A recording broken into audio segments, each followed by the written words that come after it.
Hi, and welcome to my abundance7.com YouTube channel. Today, I will talk about fight, flight, freeze, and other responses. There are five different types of responses that are built into everybody, and it's coming from nature and evolution. The five responses are social engagement, which is a new one, fight, flight, dissociation, and freeze response. I mentioned them in this order because social engagement would be the best quote unquote way to react if you're dealing with a threat or in any situation. Social engagement is actually when you are. It's not when you are. You can use it if you're dealing with a threat, but usually you get into this state, physical state, if you are safe, calm, and relaxed. When you want to talk to people, get to know to people, find out who they are, looking at them, smiling, engaging with them. That's the name of social engagement, and it has a physical state associated with it. Next, in my view, fight would be the second best response if you could choose, something you often cannot, because again, but you have to size up your enemy. But fight is you're active, you're mobilizing yourself, and it doesn't have to be a physical fight. Fight can just be tensing up your muscle, getting the adrenaline up, and being very verbal, for example, being very determined. Then you're into fight mode. You're tensing your wrist and no, excuse me, your fist, and you're actually ready to target the object that you have to do. So in your house, for example, if you're going to clean something, you can avoid it. That's a kind of flight response. Or you can fight it, meaning just jump into the situation and go for it, do it, handle it. Mobilize yourself. That's kind of a fight response. So it doesn't have to be physical. Flight, as I mentioned, is avoiding things, avoiding situation, avoiding nice girls that freaks you out, avoiding people that look scary, avoiding huge crowds, avoiding public speaking, avoiding water if you're afraid of water, you see? That's the flight response. Dissociation is when you are not present. You are escaping from reality, daydreaming, getting aloof, wandering in your mind, just yawning and looking up to the left, thinking in your own world, because you don't want to confront the reality around you. Out of body experience is an example of dissociation, actually. So one more example: if a teacher is yelling at a student and the student is just rolling his eyes and just detaches himself, he doesn't want to listen and just go like la la la la. That's a kind of dissociation response. Freeze response is actually just in the name. You freeze, you paralyze yourself, and all this happens mechanically or unconsciously in most people, and each response is identified with a different perception of the situation. Now, the first three responses that I mentioned are social engagement, fight and flight, and they are linked to the mammalian brain. And the last two, dissociation and freeze response, are linked to the reptile brain and its system. Now, why do we think they are important? Why do we need to talk about this? It is because they affect your whole mood, your body language, and reaction in social situation. And evolution has given us triggers, cues, we basically can't control, which greatly affect our behavior.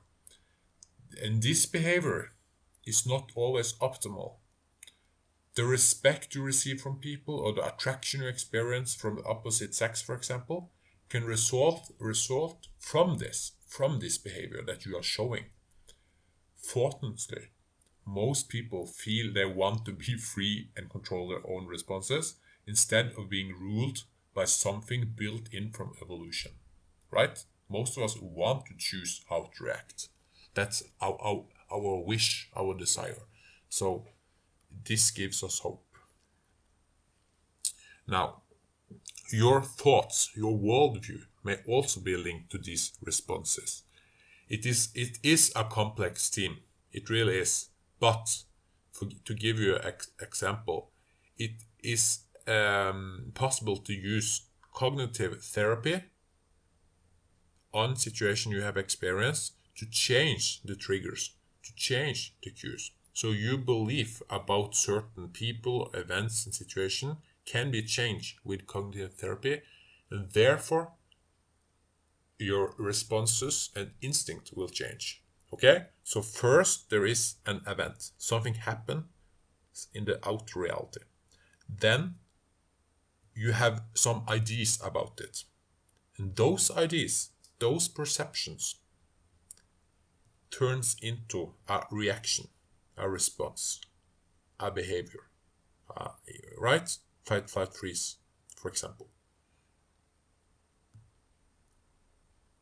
Now, there is also other ways to address this. If you want to fix yourself, of course, you can use cognitive therapy to get a better worldview, to view the world as a peaceful and happy place, instead of being paranoid.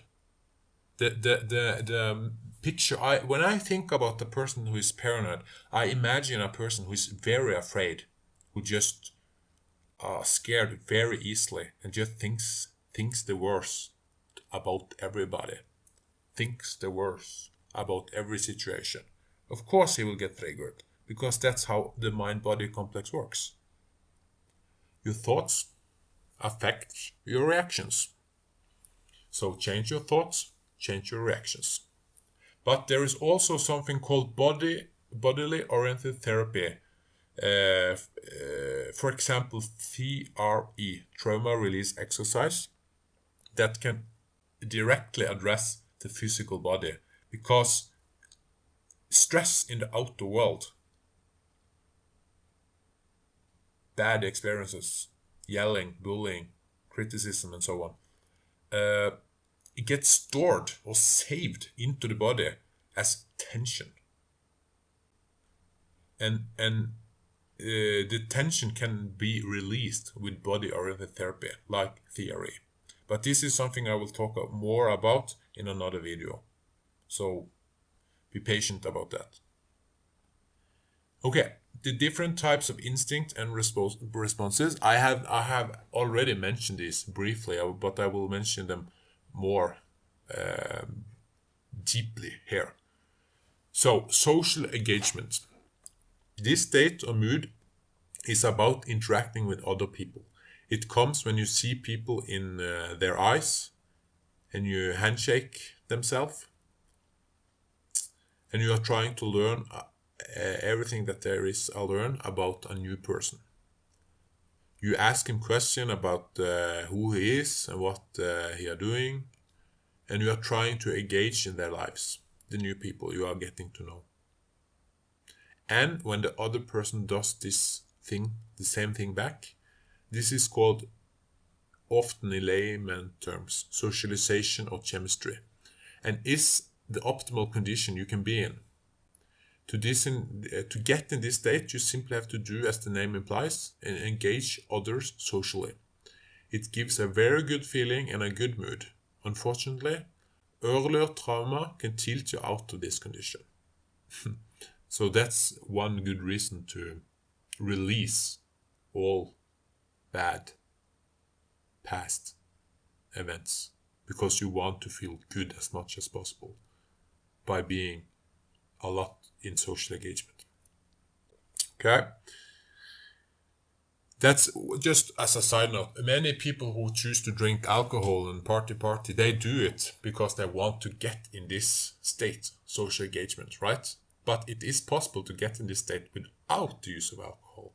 This calm, relaxed, safe state where you can just talk to everybody. You can get in this state with actually just releasing all your traumas.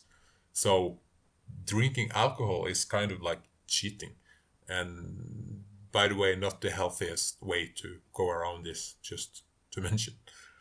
Okay, fight response. This is the mood where you defend your, for example, girlfriend or your friend. It comes typically when you are setting limits for yourself. It also applies to the times you are speaking very aggressively.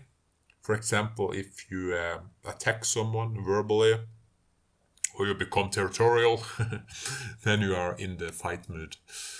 You physically mobilize yourself to be prepared for dangers, and you may stare at people. You may tighten your fists. The whole body, your facial muscles, your body language in general become much tenser. And as I said, in social situation, it is often better than running, because it is in fact something you can do. You can do something about it, right? So if someone is being rude to you or something, you can talk back. What did you mean? Ask back, stare them back, right? Then you are kind of like putting up some fences, or you're setting boundaries. And it may be to the better, but of course, if the other person also have a fight response, it can go into a wild upward conflict loop, right? Into a fight or a war. So be aware. It's about judging here. But the backside of this fight response is that if you believe a situation is threatening when it is not, then you become unnecessarily tense and stressed.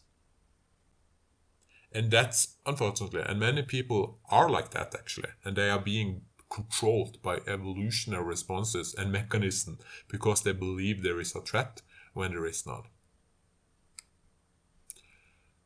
The flight response. I will talk more about that now. This condition comes when your entire body runs away completely automatically. And proof of this can be seen watching, those pranks videos about all these clowns and stuff on YouTube. There is an example of people that just run. They just run without thinking, because they actually believe that they are in a dangerous situation, so they automatically run, right? We as a viewer know that this situation is not necessarily bad, right? But they don't know it. So it's always about perception, what people believe. Now, sometimes a person can run like that. Instead of it being a clown, they can run fast. They can run like hell if they see a guy with a red mustache, for example, because they have a bad experience with guys with red mustache.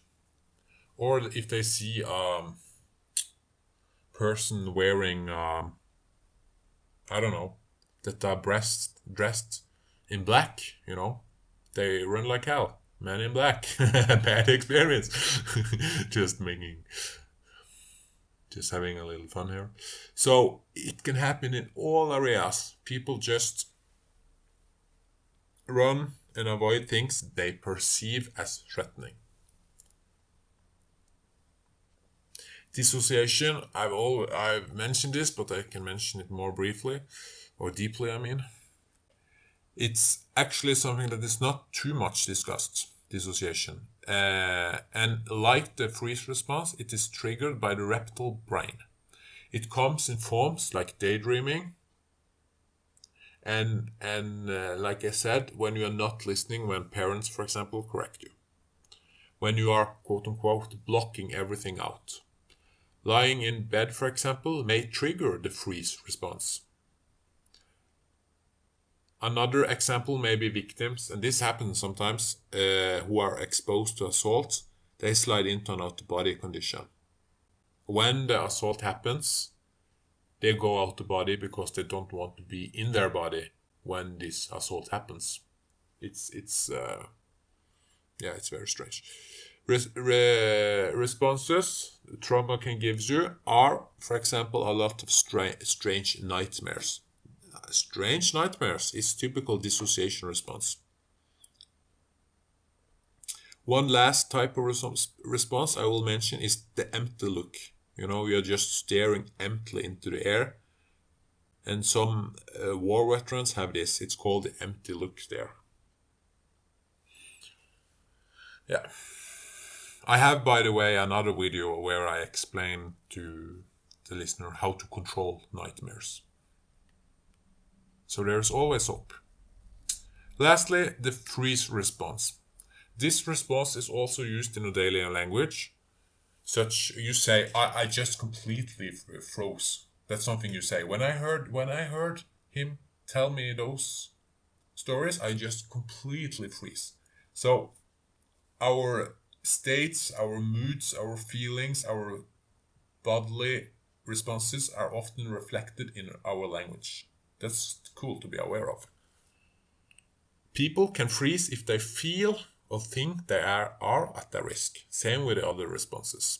Some dangers are real, others are just imagined. Freezing is completely passive and usually it does not solve the situation. And it comes from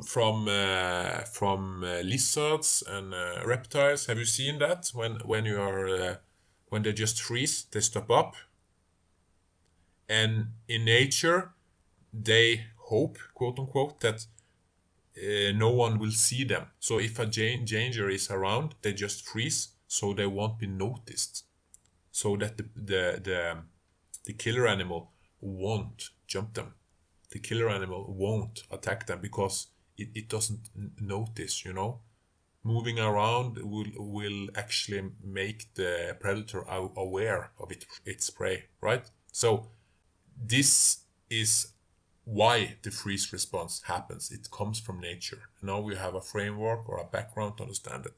But today with humans, it's almost never a good idea to freeze. Of course, it could help if you're in a war or something and you freeze and the enemy doesn't notice you. But generally, let's say you are being bullying or verbally attacked, or even it's horrible to say those examples, but you are subjected to abuse, for example, and the person just freezes, right? It's often people who will just keep on doing it, right? Who will just keep on bullying you, keep on beating you up, keep on assaulting you, whatever they are doing to your body, right? Because you're just laying there in your freeze response. So that's not kind of like, if you think rational about it, I'm not trying to make fun of people who freeze, because it's just how the body works. But if you look at it like objectively, it's maybe one of the worst responses to have, especially when you are attacked, because you don't defend yourself, nothing good's happen, right?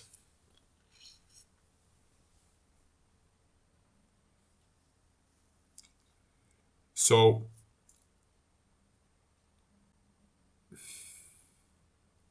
these responses shows how much you have been traumatized before. So I mentioned it in a certain order, right? Social engagement, fight, flight, dissociation, and freeze. And a theory is that the more you have been traumatized, the less likely is it to have the social engagement response. So you fall down the ladder, right? And at the very bottom is mentioned the freeze response. So generally, the more a person have been traumatized, he or she falls down the ladder. And the more he or she have been traumatized, he at the end ends up with the freeze response. Now, the solution here is to identify the different types of situation that trigger you. Think about the situation, visualize it. and try to do your best to get it up to the surface, right? And then when you have the emotions up, work on it. Do therapy around it. Do theory, trauma release exercise. Do EFT, the tapping. Do CBT, the work by Byron Katie, or the 3-column technique, right? So it is difficult, but it is worth it, because if you don't do it in this way, you will get re-triggered and re-traumatized over and over again. You will get flashbacks, right? Because of the triggers and the cues. So it's kind of like better, if you can think rational about it, to just get rid of it once and for all. I know I'm being a little bit tough love here, but it's just the way it is. It is better to release it and get it out of the system. You can also use social engagement deliberately as a tool to feel good and get in a good mood, right? The social state that you get in when you are around friends and new people. Now, the more often you use TRE within an associated situation, the less chance it is that you stay triggered by an automatic response. For example, if you tend to avoid talking to strangers, you can think of such situation while using theory. Trauma triggers the body and comes when you perceive a threatening situation. By using theory, you can redeem the physical tension stored in the body and help fix it even further with CBT. And you can change your perception of different situations that you're not triggered again. If you do this often, you appear as a person who has not experienced any difficult, and then I just have to say it, you move further up in the social hierarchy. So it's brutal, but attraction and stuff like that, the opposite sex looks at your body language. They look at how much tension do you store in your body, right? So when you release tension, when you do therapy, question your thoughts with cognitive therapy, you will actually be healthier, of course. You'll feel better. You will be more charismatic. You will shine more, and you will be perceived more and more attractive by other person. So therapy is, in my book, always a good thing. I hope this helped, and that I have explained you what those 5 main responses are: social engagement, fight, flight, dissociation, and freeze. And that's it. Thank you for listening. Bye bye.